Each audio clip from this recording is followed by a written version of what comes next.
A very pleasant good afternoon to all of our viewers. We are delighted to welcome you to another edition of Let's Talk. Always grateful that we can share, and we trust by the grace of God that you are doing well, that you are having a wonderful day, whether you are viewing from the Caribbean, from North America, from the UK, or you are viewing from somewhere else around the world, or if you're listening us on Second Advent Radio, we welcome you and trust that you will be blessed by the information we present to you this afternoon. We are continuing our discussion from last week. Before we go into that discourse, I would like to just announce that next week we will not be hosting Let's Talk. Next week at 3 p.m., the Caribbean Union will be hosting the Bible Connections for the young people. And as a member of the Caribbean Union, we are encouraging support for the Bible Connections program. So next week, Saturday, the 15th of October, that I was just going to say that date sounds familiar. That's my birthday. We will not be hosting Let's Talk, but we will be joining with the Caribbean Union in the Bible Connection for the Youth Department. On the 22nd, however, we will return, and the 22nd, we celebrate with the Adventist World Creation Sabbath. That Sabbath, we are going to be having a very interesting discussion, and Let's Talk. We're going to be talking with two doctors, a PhD and an MD. They have done some groundbreaking research, but we're going to be exploring elements in the creation evolution debate and talking to issues from science that really testify of creation by design. So that is the 22nd of October. We will be back with Let's Talk, and it promises to be a very interesting discussion. Well, this afternoon, we have with us a panel from last week, -1. I regret very much that Dr. Wilson, our university president, is unable to make it this afternoon due to certain circumstances beyond his control. I was really looking forward to his presence, and he too was looking forward to his presence, but up until a few moments ago, he tried, but just realized that he could not make it and sent to express his regrets. Nevertheless, we have with us the Executive Secretary of the Caribbean Union, Pastor Johnson Frederick. Delighted that he is with us this afternoon. Pastor Frederick, happy to have you and welcome back. Thank you, Doc. It's a pleasure being back. Wonderful. Happy Sabbath to your listeners. Yes, and we also have with us Pastor Desmond James, President of the North Caribbean Conference of Seventh Adventists. Pastor James, welcome. Thank you, Doc. Always a joy to join you in this forum. And finally, for this afternoon, we have from the St. Lucia Mission of Seventh Adventists, Pastor Roger Stevens. Pastor Stevens, welcome to Let's Talk. Thank you, Dr. Greene. It's a pleasure to be here. It's a pleasure to be here. Well, this afternoon, we are going to be having a very intriguing discussion. But right now, we invite you to bow your heads as we have a word of prayer. Father, be with us as we go into today's discourse. We pray for your wisdom and your guidance. We ask that you will grant that our sitting will be meaningful and the information we present will prove beneficial to those who listen. Thank you for hearing and answering in Jesus' name. Amen. Amen. I want to say to all the pastors who are on the platform, wherever you are and whatever denomination, we want to say Happy Pastor Appreciation Day. In the Adventist circles, we celebrate Pastor Appreciation Day today. In the other Christian communities tomorrow. So happy Pastor Appreciation to all of the pastors. I trust that your members will make you feel appreciated. Today we are continuing our discussions. 4 weeks ago, we started a series which ran for 3 weeks. We discussed with many young Adventist professionals, not just from the Caribbean, but from Africa, from the UK, from North America, and of course here in the Caribbean, young Adventist professionals sharing their perspectives on the church. What a very intriguing discussion. And I have been discussing, in fact, last week we started a discussion, we didn't get very far, with our panelists here on a reaction to some of the things they shared. We're going to pick it up this afternoon. One of the questions I asked the young professionals was, what is your burden for your church? Here are some of the responses. For the church to use our generation of young people to create a community. Someone else said for leadership to be more vulnerable and transparent. Another said for the church to be a hospital and not a hotel. We heard also to be a safe space for people to get help. Others suggested to be a support system. Others said youth involvement, closing the generational gap in leadership, a place to build relationship and hold conviction without hurting others. Then we had to put more emphasis on knowledge of the Bible, practical matters of godliness, job training, etc. Others said connection to the community, meeting people where they are, to be relevant and current. Someone said technological development. So these were various responses. I didn't capture all, but various responses from these young professionals with respect to what they desire for the church, what they would like to see the church do more of, what is their burden for their church. Let's talk to some of these issues right now. I want to begin with this one about the generational gap, closing the generational gap in terms of leadership. There are those of our young professionals who believe that there is a kind of reluctance, should I say, to put young people in leadership, especially at the higher, larger echelons of the church. Can I get your reaction, gentlemen? Who do I start with now? Pastor Frederick, you are the union representative, so let's go with you. Yeah, thank you very much, Doc.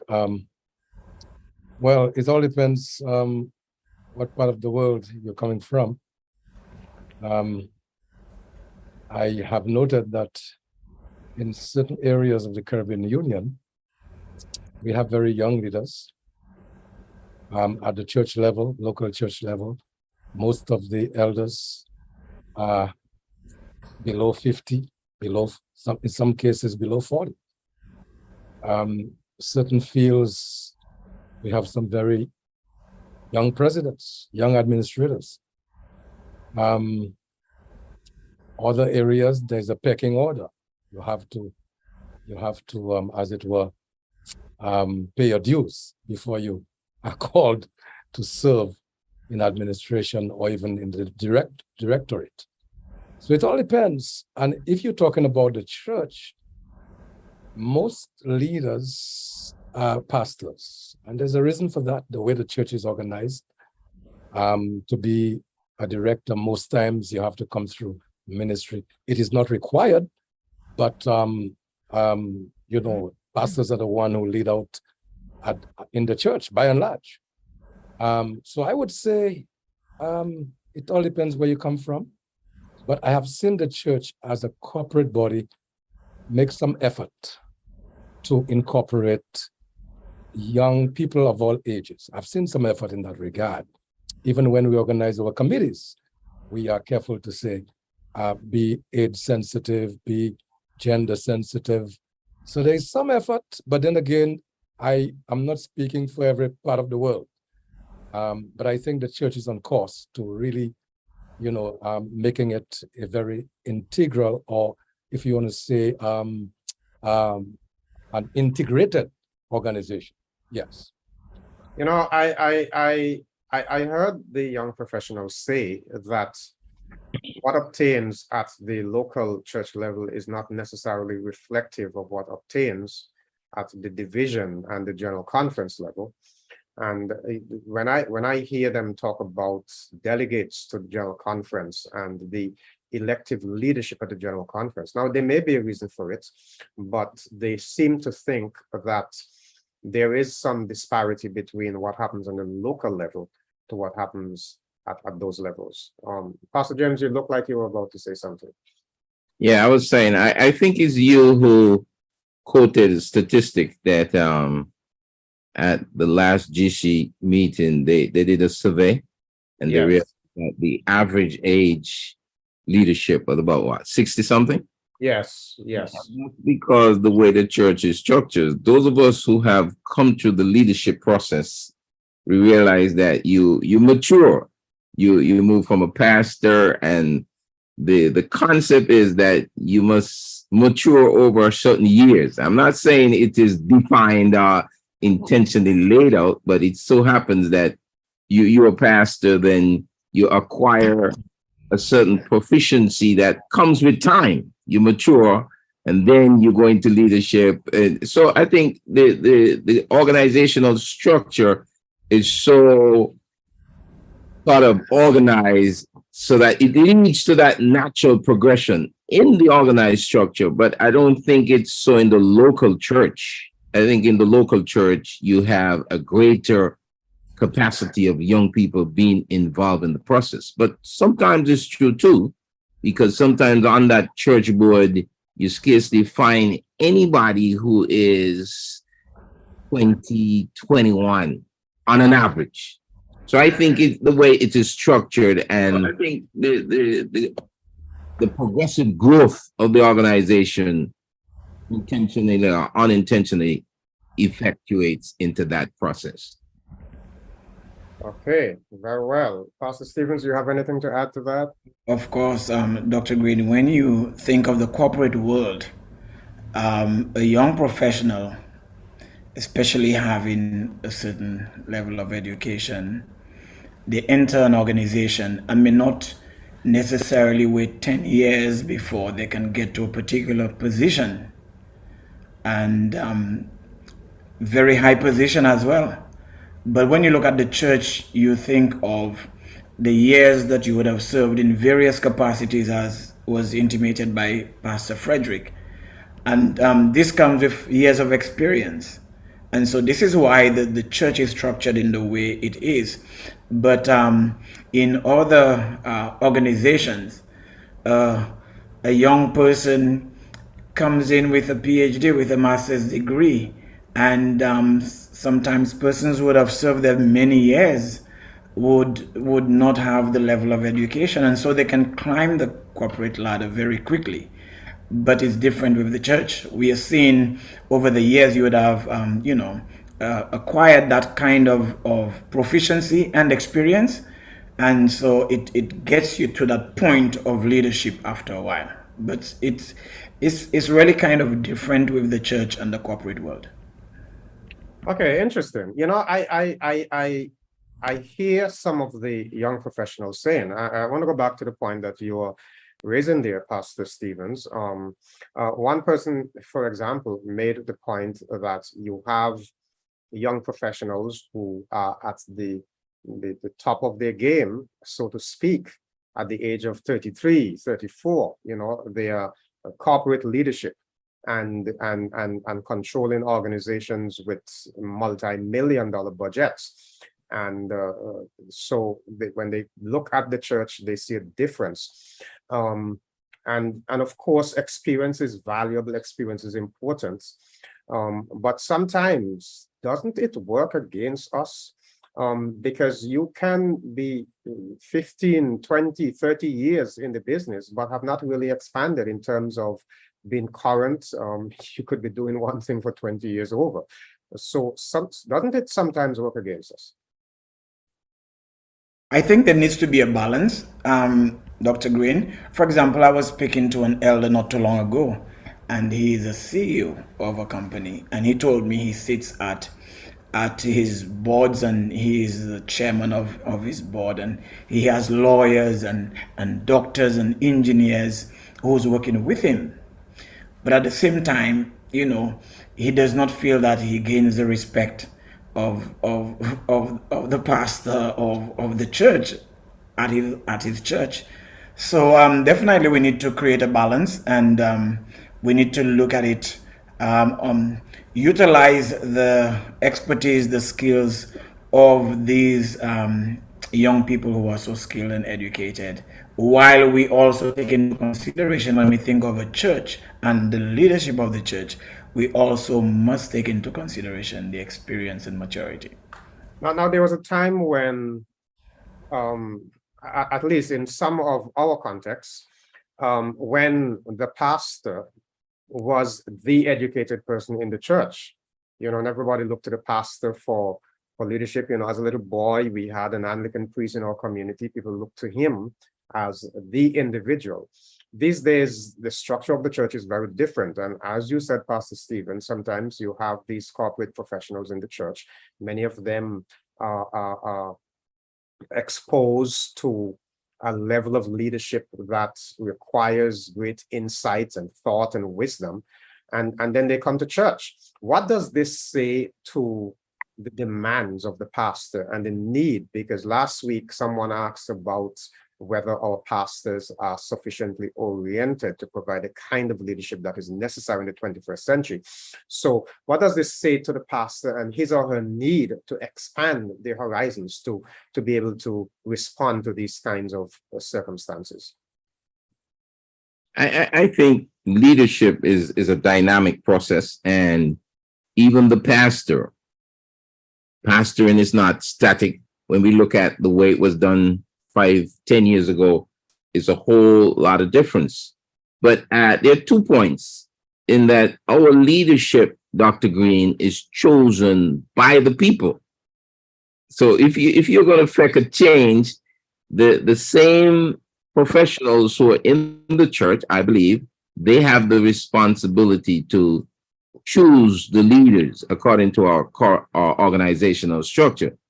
But again, today, it means that the pastor must be a good leader, be an effective leader. It doesn't mean that he must be the it-all and the end-all of knowledge, but he must know how to utilize and mobilize and empower those whom he leads. So yes, I think the goal of being a good pastor is not that they have to keep extending the bachelor's degree or anything. They have to say, look, this is the world we're operating in. This is the yardstick that is relevant for a pastor to be most effective in this time, in this culture in which we live.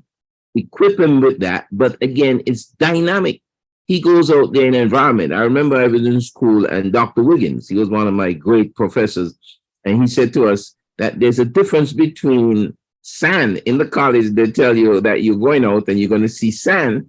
And if you go out there and you meet quicksand, you should be equipped and empowered enough to know what to do if you find yourself in that quicksand. So I think it's about that person being an effective leader, and it means he must have enough knowledge so that he can know not just what to do, but how to empower others to help him get it done. Very well.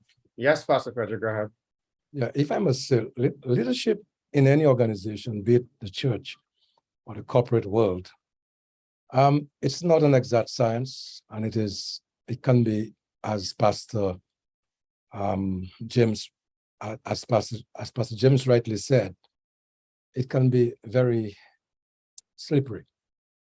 No amount of theoretical knowledge adequately prepares you for some of the very, very, very difficult situations that you may encounter. There's a bit of common sense for the church. It requires spiritual insight, and that might be a reason why some professionals are not always respected at the church level. At the church level, you've got to show some spiritual discipline, spiritual maturity, not only professional competency or proficiency. You've got to show that your influence is right. And the church members are very sensitive to that. So the pastor, we don't want to make the pastor just a professional, in as much as I differ a little bit with Pastor James. I think maybe because I'm studying leadership is not an option right now, Doc. We need to do a little more on training our pastors to lead, how to be a leader, the being aspect of it, not only the doing, but the being. And of course, being also is tricky, because if you don't have a strong connection with God, no matter how much I teach you to be, it won't work. So, but I have found that a proper instruction on leadership, does something to the mind, and so forth. And I think we need to deliberately at this point in time train our leaders in leadership matters, strategic matters. I mean, I listened to a very young man on the committee just last week, and Pastor James and Pastor Raphael, all of you would remember that. And he asked the very pointed question, where are you guys taking the union? In other words, he was asking a strategic question. Mm-hmm. And he went on to observe that this agenda before us now is an agenda that reflects operations, but not vision. Right. And I say, okay, wow. and of course, the chairman answered very well that the intent of that committee was not to cast a vision that will happen at a subsequent. This was to put structures in place. But the question, Elder, that's not a question or comment you would have heard even 10 years ago. We are leading professionals who understand strategic leadership, and this shopping list approach to leadership will not cut it. And hence, we need to equip ourselves better to be more strategic in our thinking, to be more deliberate and intentional in providing value. And that includes the pastor. Well, I agree with you, Pastor Frederick, but I'm saying, in other words, some people just look at adding towards the curriculum and preparing the pastor. I believe that you must, that's why I said, look at what is essential to make a good leader today. Make sure we equip the pastor and send him out to meet the needs of the society and the times in which we live. So I concur with that. Well, not just spending the bachelor's degree, by adding subjects. Be strategic in equipping him so that he can meet the needs and the times to which you're sending him to minister. It is an interesting discussion, and our viewers seem to be following quite intently. There are some comments in the chat. Someone is asking here, is there a level of discrimination within our local church structure where, because someone has a PhD or a master's degree, they seem to get the nod in certain positions? Now, this is an interesting comment, because let me go ahead and say it. I sometimes think that the church, the structure of our church, really doesn't give too much value, perhaps, to a PhD or a master's degree per se. But let me hear you respond to this, gentleman. The person wants to know if those who have PhDs and master's degree get preferences over others because of their degree. It shouldn't be. Again, I don't know if it happens. Sometimes it could happen in that a fellow with a PhD and a master's degree says that I have obtained a certain level of education that enables me to operate in XYZ in a more effective way. But it doesn't always be that way. You can have somebody who is not degreed, who through informal education has the same knowledge. So I don't think that's the criteria. But if you look at the fellow who has a master's and PhD, you may say, okay, we're looking for an engineer, and he has a PhD in engineering. So let us put him in that case, in that position, rather than anybody else. So it depends on the circumstances where you are. I think also, Dr. Greene, we as a church, we encourage, our members to grow higher and do better in every area. And so education is always welcomed and celebrated. But in the context of the church, I don't think the church has just been looking at education, master's degree and PhD. I think the church has always been very true to ensuring that members are in good standing, members are wise, and you can see that a member or someone who is to be used in certain departments or areas, they are in touch with God, and that the members themselves can see this.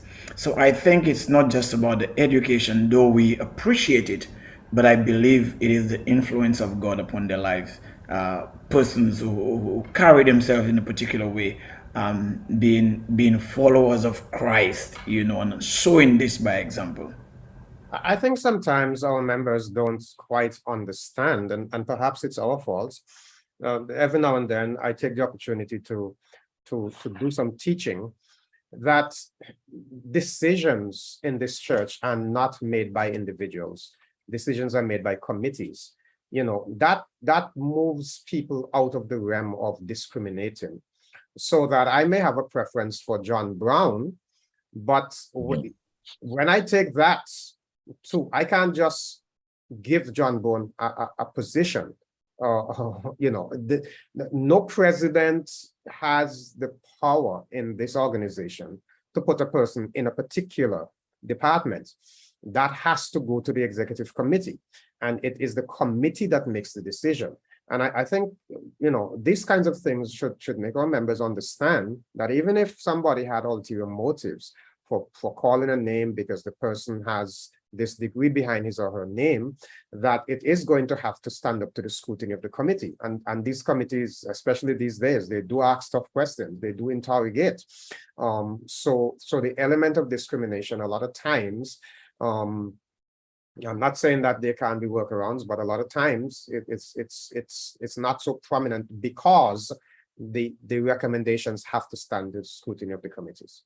And may I say, Dr. Greene, as one who sits especially on nominating committees throughout the fields, I do not sense that a PhD or master's degree are the first reasons for considering one for office. I have not really seen that. I think the brethren look for people skills, competence, the record. They look at those things first and foremost. But I always believe somebody with a PhD or master's degree, and who is willing to apply what he has learned, will do well for the church. We see the difference between the way Paul writes and the volume with which he wrote, prepared in the New Testament, differs drastically with his other less educated colleagues. So God works with education. Education is not everything, but he works with it. To whom much is given, much is expected. And you have a fine mind in the world, in the corporate world. If he lends that kind of talent to the church, you also see the impact it has. So we must not in any way, make education less important, devalue it, but we must also say that by and large, the brethren look beyond academic qualification. By and large, they look beyond that. They look for spirituality and other things. But I must say, that's not to strike down education. We need educated men. We need brilliant people in the work. We need talented people. We need gifted people. I mean, God is the one who gives gifts. And it's good for the church, elder. It's good. I've had people say to me, I've had people say, listen, I'm not going to listen to your program anymore because the people call you Dr. Greene. Why don't they call you Pastor Greene? And so there is sometimes a kind of mindset that if a person refers to you by a certain title, that you are promoting yourself.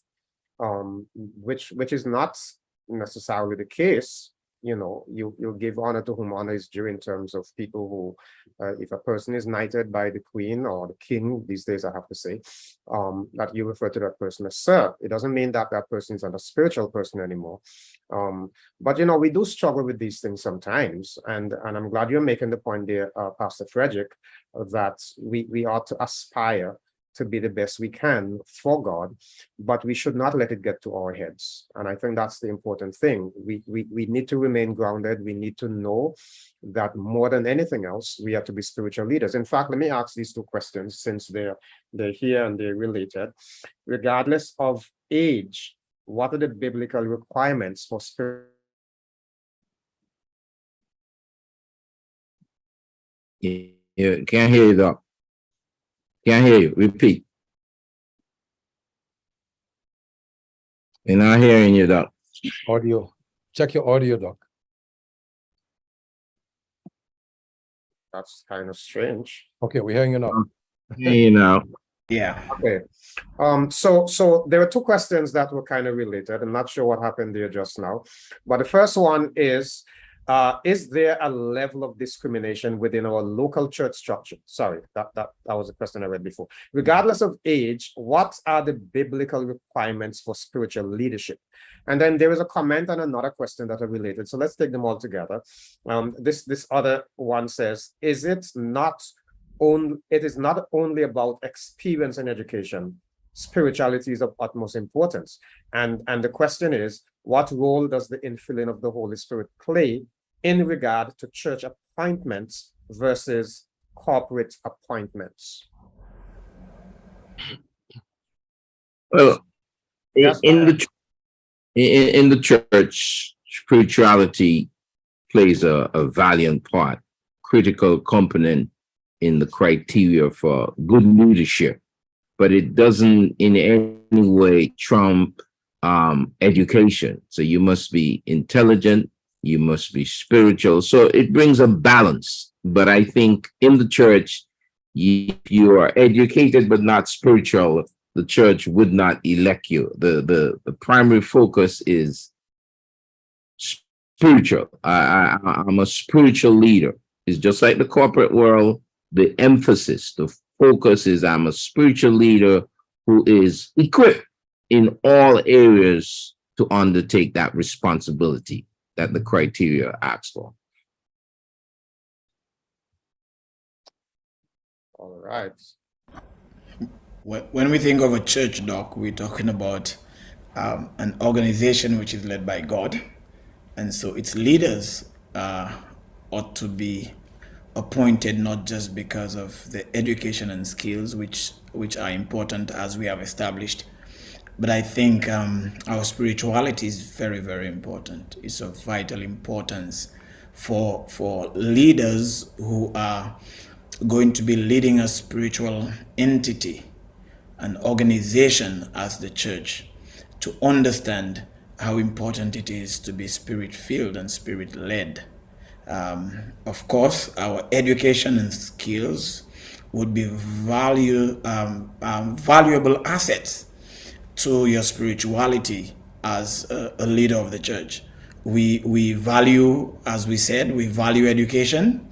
There is a place for it, but when we think about a spiritual leader, the connection, your anointing, all of these are very, very important as spiritual leaders of the organization.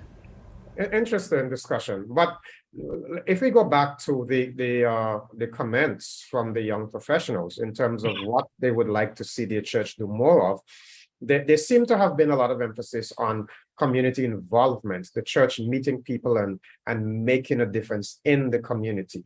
Do we do enough of that as a church? I sometimes like to think that our best opportunity as a church to really minister in a positive way is community services. And I'm not sure that we are maximizing in that area. And that's so true, Dr. Greene. I think as we look at the world in which we live now, theology and theory and sermonizing is not the priority encounter that transform others. In fact, the world is at a point now where people are less turning towards religion. And so the most effective vehicle is to go out there and demonstrate your religion, put it in feet, in your hands, and what you do that will attract them, that people may see the good works that we're doing. And then it forces them to inquire, why are you doing, or why are you behaving the way you're behaving? And then it opens up the opportunity for conversation and dialogue. But it is very true. We need to get to the point now where we can mingle in our community, be more practical and visible and demonstrative, so that it will force others to inquire and give us a glorious opportunity to share the gospel more effectively. Yeah, Pastor Dr. Greene. I was saying Pastor Greene. But let me just say this. And Pastor Greene is fine, of course. Yes, of course. I mean, that's the best title anyhow.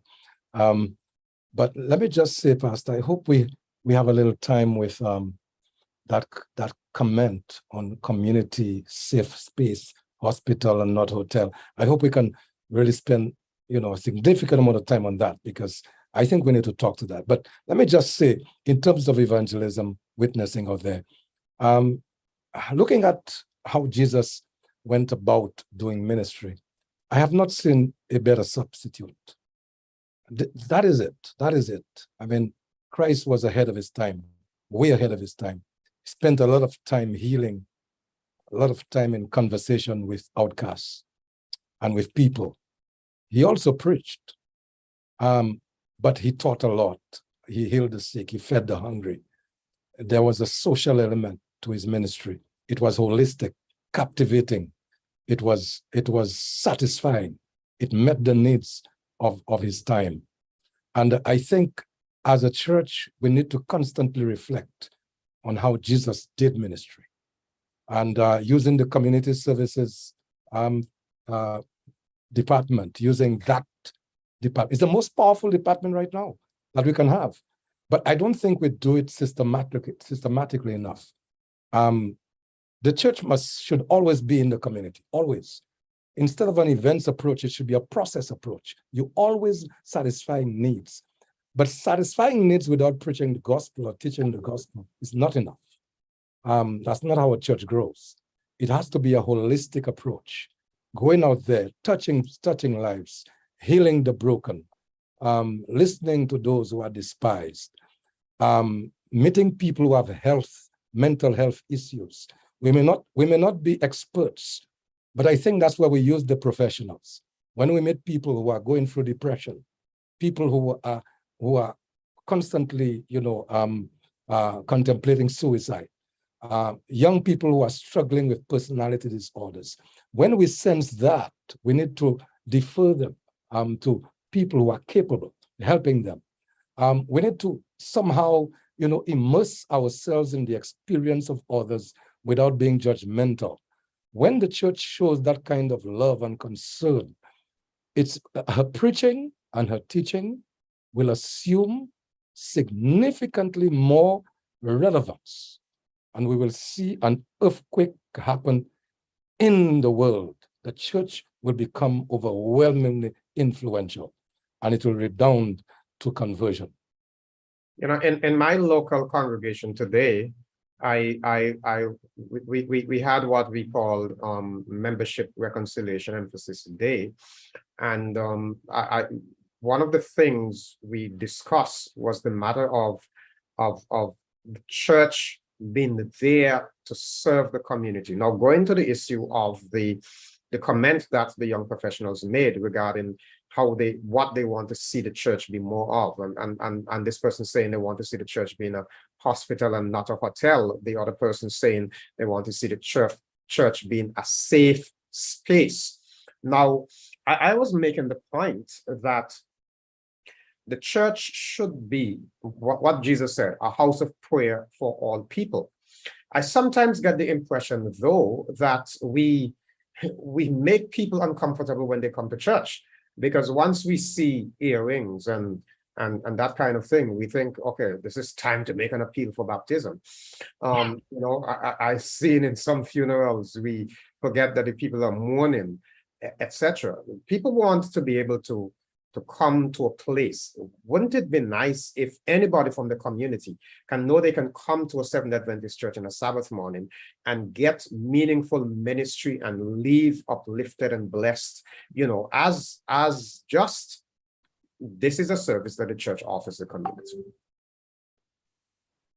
Look, I think one of the reasons why a lot of our young people leave church, according to the Barna research, is because they believe that the church is too exclusive. That's one of the reasons. They are saying that the youth, they look at the church as being too exclusive. We are all to ourselves, and we don't reach the community. We don't in any way mingle with the community the way we ought to. And so I think in many areas, we are stuck to our old methods. We are stuck to a lot of our old methods, and we still try to do evangelism. We still try to reach people, in the same method that we have done since when I was a young boy growing up. We most times just depend on the public evangelism. We just go out. People can actually tell what is going to happen in the Adventist church when they see us. They know it's a crusade coming up, an evangelistic crusade coming up. When they see us, they know it's in gathering, So outside of that, they don't see us. And I believe the younger generation, they get into a point where they're weary of such. And I believe the church must take a different approach. We must have a different method of reaching the community. Right now, you have more social issues than any other time. You have more family problems than any other time. And people are longing to hear the voice of the church. They're longing to feel and to receive a visit, not to necessarily speak about the second coming of Jesus, but just to know that someone is there and someone can listen. And I believe out of this, many persons out there will have a softer heart for the gospel, but we definitely need to meet the needs of the community before we can go out and present the gospel to them. It's going to be more relevant, and I think we're going to get greater results at the end. Dr. Greene, one of the concepts that we have been toying with is that we need to be more seeker sensitive, our community of faith as a church. And sometimes on our Sabbath morning programs, we are not seeker sensitive. In other words, people walk into church and based on the whole philosophy that we live in a broken world, and people come to church for various reasons. And sometimes in our Sabbath worship, we could be so much about ourselves as Seventh Adventists. Here we are, the Sabbath morning is for us, where we must praise the Lord and do our own thing. But the church now ought to become more seeker sensitive, realizing that when you come into church on the Sabbath morning, that person who walks in there is a broken individual, and you don't know what may have driven them to that social sacred space. And it's an opportunity for you to just demonstrate love rather than comparing them with how you are and how they look. And some of our churches are real. We need to move away from that frame of reference where we see somebody as them against us. But you must create a community where that person walks into church and he says, well, I felt so comfortable in this space this morning that I'm going to go back there. The people shared love, they demonstrated they were inclusive. They just accepted me. There were no holds barred. They didn't compare me with anybody. I felt so comfortable that in itself will draw them back to church the next Sabbath day. Indeed. Now let's move forward because we have 15 minutes, 13 minutes remaining, believe it or not. I want to jump to something else. the young professionals, when we had the discussion, they shared a particular perspective, and Pastor Stephen raised something there just now, an interesting perspective with regards to how the church should go about the business of evangelism. There was this emphasis on Christ's method, mingling and ministering, relational evangelism. There seems to be the feeling, at least in the minds of some of the young professionals, that we are not doing enough of that kind of outreach.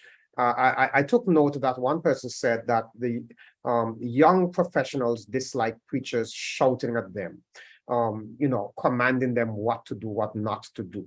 So the whole approach to our evangelism, we shared some of it already, but let's talk to that just for just a few minutes, in terms of relational evangelism versus the traditional, we pitch a tent, we invite people, and that's it.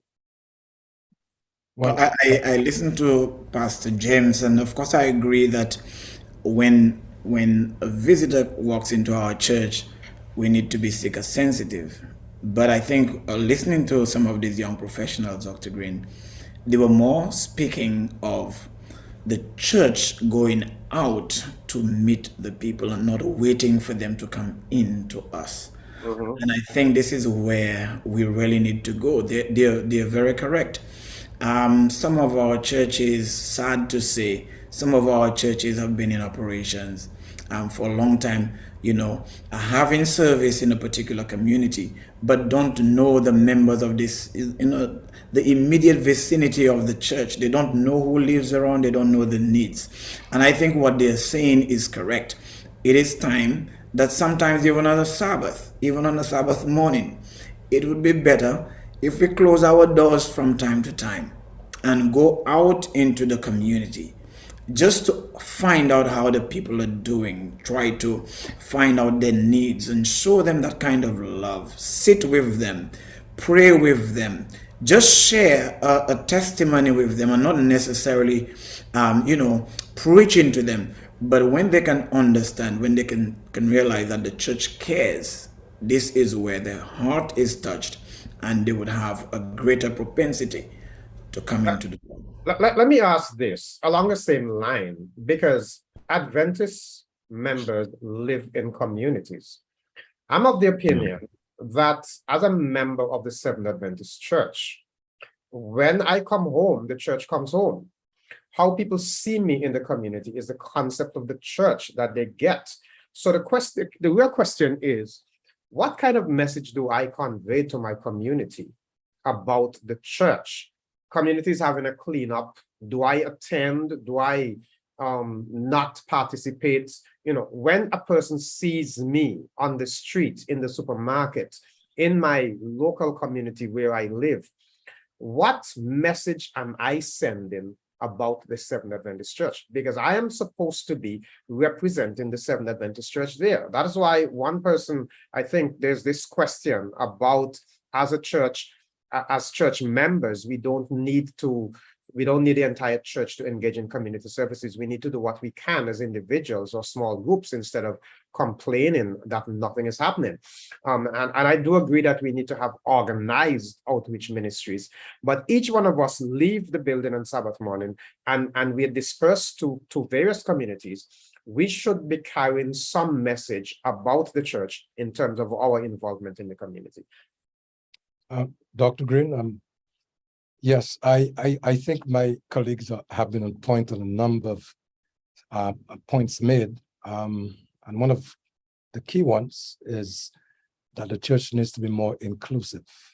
And by that, I think they mean that the church must stop seeing itself as a fortress and open up to all kinds of people in their broken state and be able to relate to them in their broken state and take them from there to a level higher. I hope that's what being inclusive means. But I'm also hearing, Doc, that we need to be more relational in our method of evangelism. But we have a certain culture in the way we evangelize. Have we adequately, as leaders, prepared our people to be unconditionally relational in the outreach? Do we feel that we have really exposed them to that? Because we only go out when there's a crusade coming up. Let's be real. You know, we say do process, but we don't do process. We concentrate on baptizing. And almost anything we do, you can almost predict that in 3 months' time, that is if we are strategic enough, or 2 months' time, a crusade is coming. And hence, this is a culture. And I know how hard it is to change a culture. Very difficult. How do we reverse that culture and make our evangelism more relational in the sense that I am truly concerned about the status of people, their brokenness, their sinfulness, and reach out to them, not only when the church is going out, but the way I live in my community as a member, and not be afraid to sometimes join other organizations out there to make my mark, inclusiveness. And so I think the church is reflecting where we are as leaders. And even when we say it's nice to be nice, what the practice as pastors sometimes we do doesn't cohere with that. Nice to be nice, but we are nice to be nice only when there's a big event coming up. So I think we need to have our calendar of events must reflect a continuum that we are always been involved in the community, whether the crusade is 9 months or 1 year away. We are with all our heart immersing in the life of the people and always reaching out, setting up our professionals on fire, setting up our members on fire, our young people, just ministering, praying with people and counseling people and reaching out when they have lost loved ones, and so forth. So I see an integrated approach, and I agree with the relational approach. All right, now we have limited time, very limited time, in fact. And it is important to note that as a church community, that we believe in making a difference. We believe in positively impacting people for good. But we are here reacting to comments from the young Adventist professionals. I'm sorry that Dr. Wills is not here, but gentlemen, all of you sit on the university board. So I'm going to assume that you as board members can at least respond to 1 or 2 of the areas with respect to Adventist education. Someone said that Christian, in fact, Christian education on the whole generated quite a lot of discussion in the discourse there. It was gratifying, in fact, to see that the young professionals felt that there was great value in Christian education. At the same time, they did raise some very serious concerns. One of those has to do with the spiritual ethos on some of our campuses. One person indicated that she had to fight for her belief and had to explain why she held a particular perspective, even among persons who went to church schools all their lives. Now, this particular institution was outside of the Caribbean Union, of course, but I have also heard persons remark that on our campus in the Caribbean, that they feel outnumbered. How do we ensure the spiritual ethos of institutions that call themselves Seventh Adventist institutions? I think we have to be, Dr. Greene, we have to be intentional. I think we have it carved out in our curriculum, and we have to be careful how it is articulated. Let's take our institution, USC. Obviously, when you look back, the intention of CUC was just confined to training probably pastors and teachers. We have expanded our curriculum now where we're trying to meet the diverse needs of our Caribbean community and equipping people in larger areas. But I think we have to move it from the curriculum, because I think when we look at our curriculum at USC, at least, it's intentionally designed to create the Lucian man who is balanced, and the ethos is that you must be a spiritual person.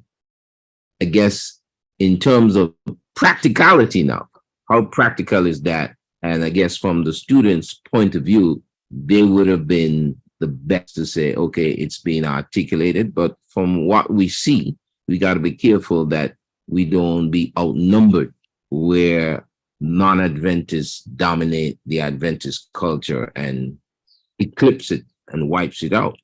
But I think we have to move it from the theoretical curriculum and make sure that it's executed and become a practical in the lives of the men and women who attend our institute.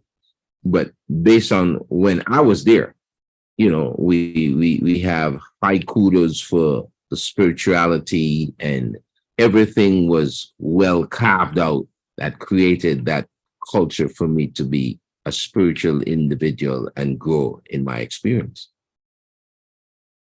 I think also, Dr. Greene, we must be very deliberate in ensuring that our lecturers, our presenters, faculty, everyone who is in a leadership position continues to maintain the ideals and what we believe, the doctrinal beliefs of the organization. I think you hear, I'm maybe not referring to USC now, but I've heard young people speak about where they attended and what you hear lecturers saying. I believe the foundational principles, our beliefs, must truly be so ingrained in our lecturers' mind and hearts that they would continue to ensure that there is this aspect of faith and learning, the integration of faith and learning at all levels. Because what we want is to ensure that the next generation and the next generation continues to hold the ideals of the church, what we believe. And so maybe though our Adventist students might be outnumbered, but those who are attending our schools should still be able to say that, yes, what I've learned at church, what I've learned at home is the same being taught at school. There is no deviation and there is no contrast as it relates to what we teach and the example being portrayed to the students as well. Now, gentlemen, sadly, our time is up. I am grateful for the comments that you were able to share. You know, there's a lot more that can be said, a lot more. This, of course, is really about having a conversation, but we have listened to the concerns expressed by our young professionals, and we pray by God's grace that we will rise to the challenge and make the church more relevant. Of course, we remain committed to advancing the cause of God. That's our primary responsibility. But Christianity must affect every aspect of our life. You know, we must live the gospel in everything we do, and that is the plan. So I want to thank all of you for sharing. Really appreciate it. I know some of you had to make some sacrifices to be here, but I really do appreciate it. I want to say again to our viewers that next week we will not be having Let's Talk. This is going to be only the second time in 2 years that we will not be hosting Let's Talk. But next week, Sabbath afternoon at 3 p.m., the Caribbean Union will be hosting the Bible Connection Finals for the Caribbean region, and we want to all support that. It will be a live event, and so we are giving way to that. The following week, however, Creation Sabbath, October 22, we will be back here, and we will be having an intriguing discussion on issues relating to creation. So we ask you to plan for that.